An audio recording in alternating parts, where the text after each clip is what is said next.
Hi, Fred. Welcome. Perhaps you can just do a quick introduction for our members who don't know who you are. Hi, my name's Stacey. I'm the GM and co-founder of Cloud Call Center Search, which is a division of outsourced consultants. I'm located in Denver, Colorado, in the United States. So, how is this affecting the BPO industry?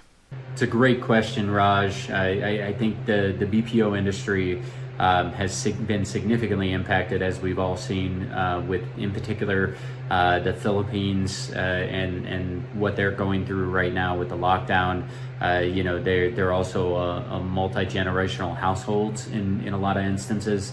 The ability for at-home agents, the infrastructure, the bandwidth and connectivity, it adds complexities to this, but even outside of that, domestically in North America, we're seeing brick and mortar contact centers and BPOs that were premise-based had not shifted to the cloud. 70% of the market in contact centers, 70% of the seats are still premise-based. Not that you can't deliver premise-based technology to an at-home agent. You absolutely can, but it's very clumsy. The security is questionable. There's all kinds of risks and fail points by doing that. So I think when we look at the BPO market as this all continues to shake out, contingency planning as part of the contracts will become norm. The BPOs are going to be expected to be able to have plans in place, and the companies that have become exceptional at quick rollouts and multiple locations, geo-redundant locations for agents, working at home, I think are going to win. The impact is there's still a lot of things that we're probably not going to know for a long time. But the impact of the BPO industry in particular is going to be pretty significant. Interesting. And so what do you see as the technology that's key for those looking at for solutions?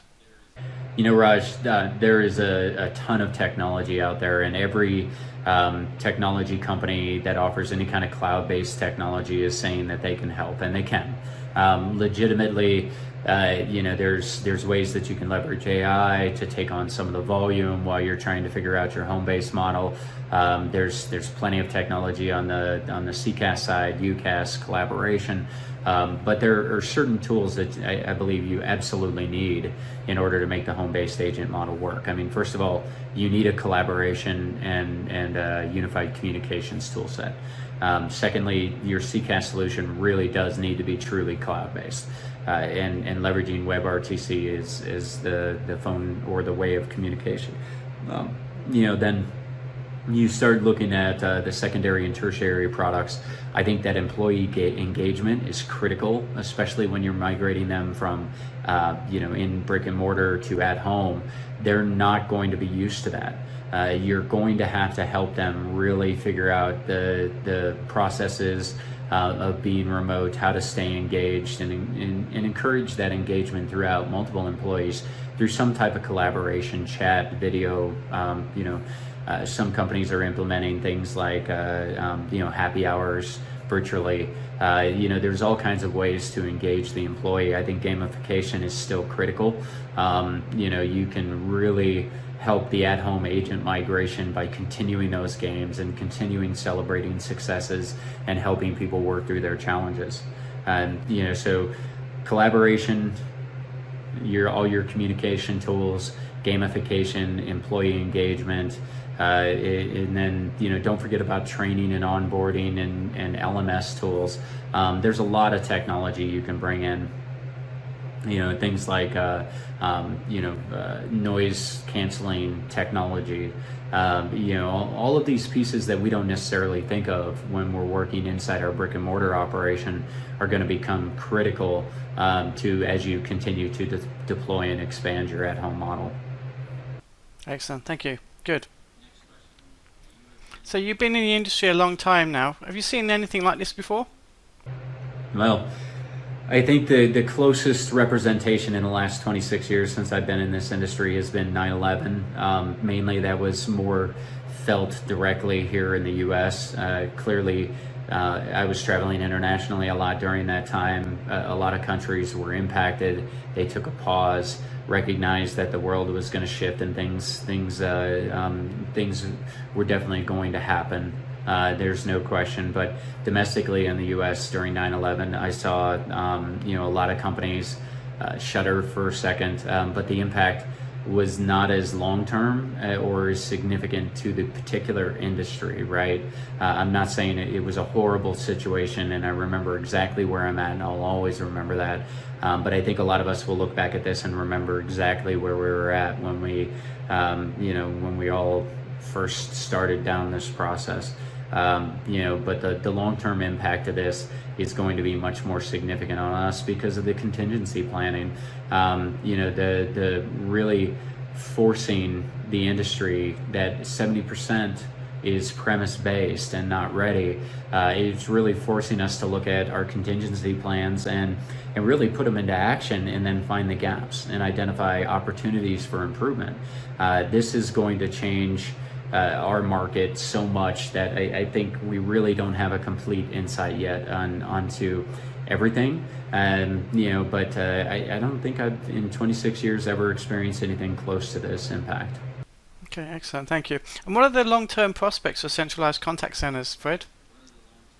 This question is actually kind of feeds back into something I've always believed in. I think that the brick and mortar contact center as it used to exist is going to go away.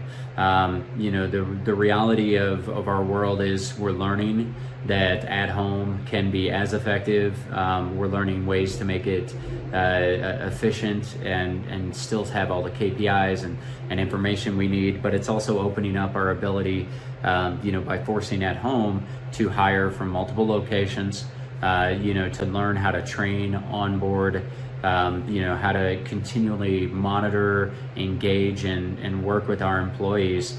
And this is going to create a whole different, environment for all of us.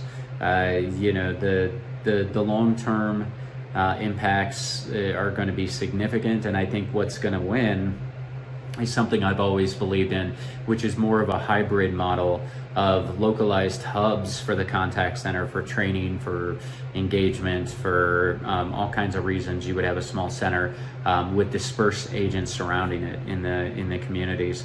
I think this is going to serve really. This is going to be exceptionally valuable inside the rural areas that do have the connectivity now. The centers have shuttered or closed over the years. I think these secondary and tertiary cities and rural areas will definitely see an opportunity to bring in new jobs and new chances for people to work at home. I think that with all we're learning right now and how to work in a decentralized business, it's going to pay dividends in the end. I mean, when you look at the impact and in greenhouse effects of people transported back and forth from work. I've talked about that in a few different times in the industry, about the potential positive impacts of at-home models or hybrid models. But I think in the end, the long-term impact is definitely, going to eventually close the traditional brick and mortar, and migrate to more of a hybrid model. Interesting. And are there any good news stories, good news stories you can share? Absolutely. There's a ton of great news out there. Companies getting turned up on platforms to get their at-home agents working within days, as opposed to what normally would have taken months. There are plenty of my partners on the outsourcing side who are helping each other out, providing additional resources. We as an organization went out to the market, to our BPO partners, and really got a count of all the available seats, who's doing what types of projects, who's available, and globally partners are jumping in everywhere. So there's a ton of great news. The reality is we will make it through this. The technology exists to allow us to continue to work. And there's ways that we can leverage the technology to improve in how we do things. This will force that 70% of the market that's currently on premise to migrate as quickly as possible, at least to a unified communications platform, if not a full CCAS suite. It really is going to force us to take a hard look at our contingency planning. So yeah, there's a ton of great news from this. I know we're all frustrated. We're all trapped, or feel trapped inside of our own homes. But I see virtual, happy hours popping up. I see industry people talking. There's a lot of great news, without a doubt, and we will make it through this together, and come out better on the other side. Excellent. Fred, can you share any other tips with companies who are looking for ideas? There's a lot of tips I think I would give, but first and foremost, take a step back and talk to your employees. Really engage them during this time. This is the time to really, help them work through and continue to stay positive and be hyper aware that, we're all in this together. The opportunity to really help your employees, engage with other employees, engage with your leadership, really, come together as an organization towards a single goal. These are those perfect opportunities to do so. And, from a technology perspective, there's so much new tech that, with 70% of the market still on premise, clearly a lot of people need help. So what I would say is, take enough time to make a good decision. Be conscious of your requirements. Be conscious of your customers' demands, your employees' requirements. To make good decisions. But at the same time, we all understand that we're all just trying to maintain our businesses and get up and running. So a lot of the vendors are offering, contracts that don't have, limitations on timelines. They're doing a lot of the setups and services and implementation fees. They're waiving those. There's a lot of great organizations jumping in and helping in every way they can. Don't expect a fully integrated, 100% ready to go, out of the box solution out of any vendor right now, because I think everybody's really just trying to help companies get to that level of being up and running and at least effective, and then we'll be able to come back and fill in the gaps and do what we need to do. So be patient, be human, and have the conversations with your employees, your partners, and do everything you can to make sure that throughout this we're all helping each other as much as we can. Fantastic, Fred. Thank you. You stay safe, and thank you for your comments.